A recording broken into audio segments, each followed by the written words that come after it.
Hey guys, what's going on? It's Eli back with another review video, and yes, reviewing something else that's Christmassy. And as I teased in the last review of, my review of the 1938 Christmas Carol film, I am reviewing another movie adaptation of A Christmas Carol.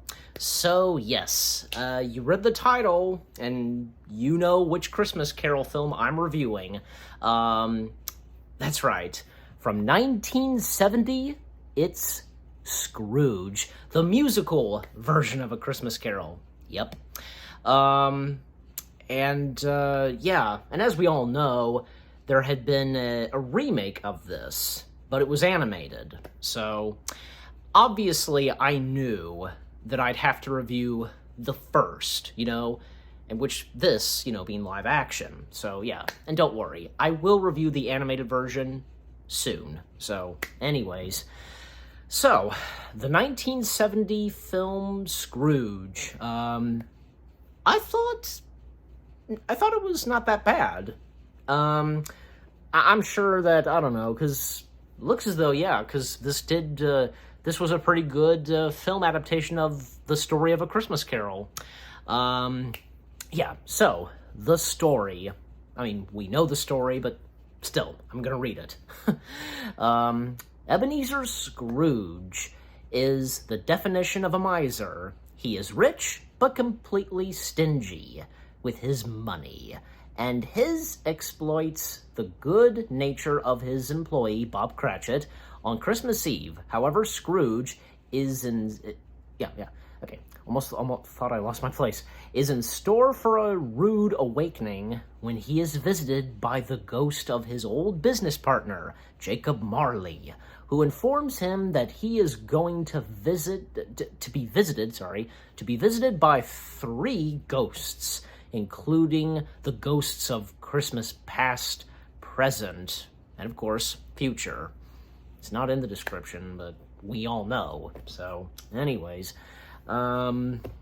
so I thought that I thought Scrooge was pretty good. For me, I really can't really remember the songs that well. Like, they're not like, say, songs that they would pop in my head and I would sing them. No, fortunately not. I thought the songs were fine. There is one song where, because there's Christmas Children, and then there's Scrooge's song, I Hate People.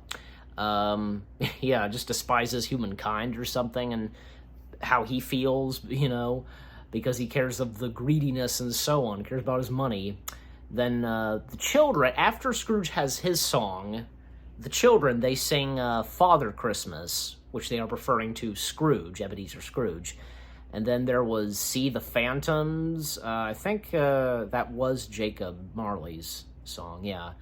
And other songs like, another good one is I Like Life, and Life Likes Me. That was first sung by the Ghost of Christmas Present, and then it was reprised, this time sung by Scrooge, because, that's when he gets redeemed. And then a bunch of other songs like, I Like Life, which was reprised, Father Christmas, that was reprised, and one song that during, the segment of The Ghost of Christmas Yet to Come, there's that one song, this is, as we all know, Scrooge doesn't realize that, he has died, and this one character, he sings, "Thank you very much," and then, of course, it's reprised, so, and of course, there is the Christmas Carol theme song during the opening and closing credits. The cast of characters were pretty good. The late legendary actor, Albert Finney, if I said his last name right, Finney, I think that sounds right, Finney. Albert Finney is Ebenezer Scrooge.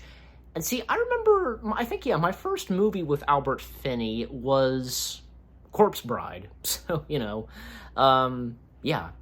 And then, of course, Jacob Marley. Oh boy, I bet people would be surprised to know the fact that, well, a few years before Star Wars, and because this was in 1970, Jacob Marley was played by none other than Sir Alec Guinness, a.k.a.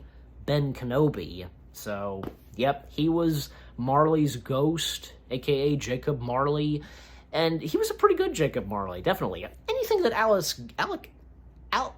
Alec Guinness does, Sir Alec Guinness, I should say, anything that he's done, you know, he's been fantastic. Like, that one movie that he was in, he was, like, aside from Star Wars, he was also, like, say, best known for, The Bridge on the River Kwai, if I'm saying that right, and, Lawrence of Arabia, and The Lady Killers. I was thinking of The Lady Killers at first.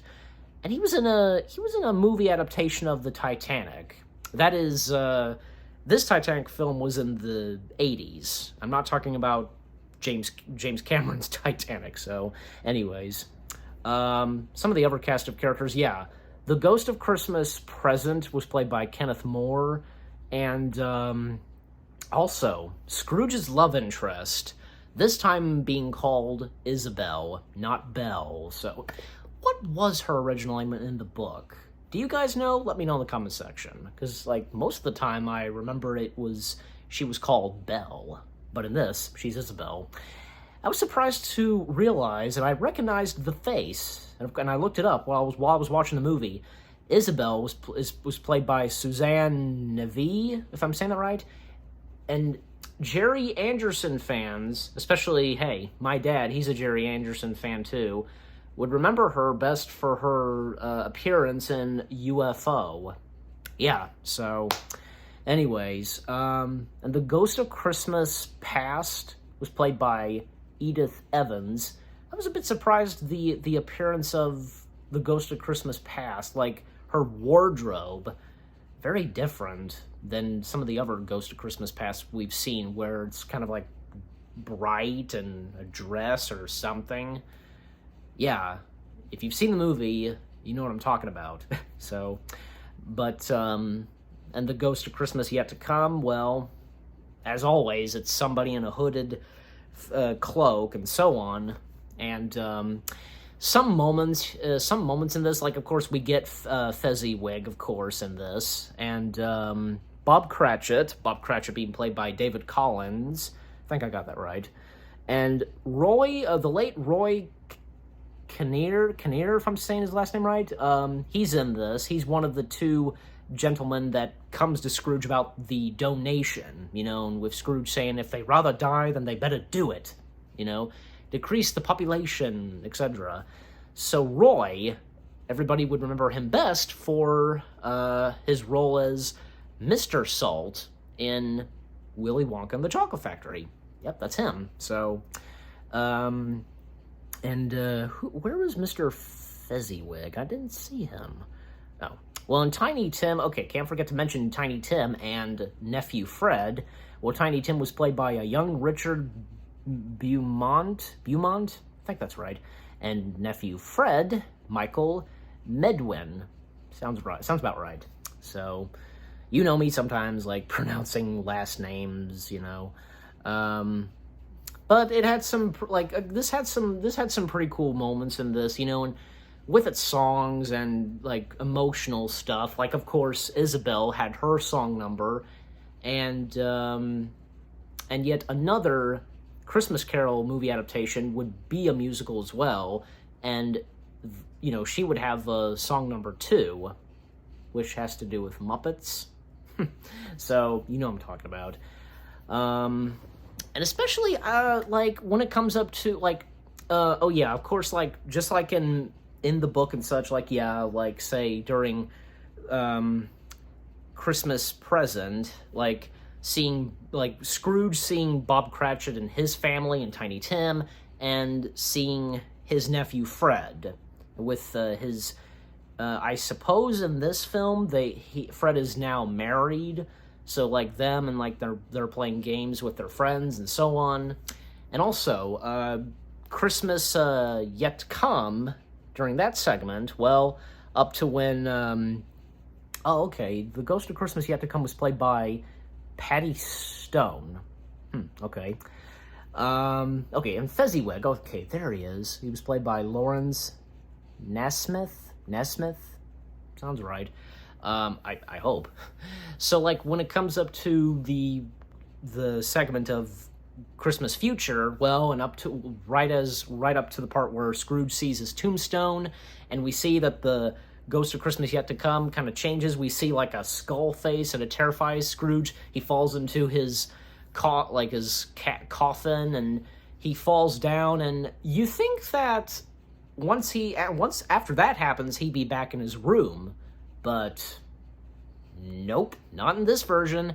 It keeps going. We see him literally in hell, and we get another appearance of Marley's ghost, Alec Guinness.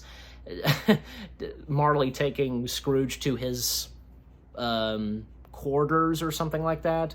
What looks like to be his office, but inside in his office, like, you know, where he works, it's freezing cold, like, as Marley says, like, Lucifer, like, turned the temperature to cold. And, you know, Scrooge receives his chains, like, he's got a lot of chains, like, around his neck, and that's when he does wake up, and, like, his bed sheets around his neck, and he's been reborn, a new man, and he loves Christmas. He likes life, and hence the reprising part of the song, you know, I like life, and life likes me, you know, and just like in A Christmas Carol, in the book and so on, like, you know, having a boy, like, you know, get a turkey, and then he goes in, he, like, buys a lot of toys, you know, and for Bob Cratchit's family, and giant, like carousel, you know, those things, gives it to Tiny Tim, and all ends well. And, yep, everybody's happy, and it's a very Merry Christmas for Scrooge and everybody else. And one last scene where Scrooge, like, because, you know, can't forget about mentioning this, like, the infamous moment with the doorknob and Jacob Marley's face being there. Well, yeah, because Scrooge, like, you know, talking to it, and he at one point dressed up as Santa, and he puts the Santa hat and beard on the doorknob, the door handles, you know, and that's how the movie ends. So, I will say, Scrooge was excellent. I didn't think it was that bad. And definitely, boy, how do I rate this? That's a good question. Yeah, it's on my mind, you know, bear with me. Okay, yeah, 8 out of 10 stars. 8 out of 10 stars for Scrooge. I thought this version was pretty good, as I said, not bad. The cast was pretty good, you know, from Albert Finney, Alec Guinness, Michael Medwin, and Roy Kinnear. Yeah, great cast in this film, definitely. And the songs, too, etc. And what about you guys? What did you think of my review, and have you ever seen this version of A Christmas Carol? Leave comments and give this review a like as always. So, with that being said, thank you very much for watching. I hope you guys enjoyed my review of Scrooge. More reviews coming your way. They're going to be awesome. Keep looking forward, and I'll see you guys in the next video/review. And, yep, going to be reviewing more Christmassy films. Still more to come on the way this week. And stay tuned, because this time, it's not another movie adaptation of A Christmas Carol, but this time I'm going to be reviewing a sequel to a certain holiday film. You probably know what it is, so stay tuned. Take care, peace out, and Merry Christmas and Happy Holidays to you guys.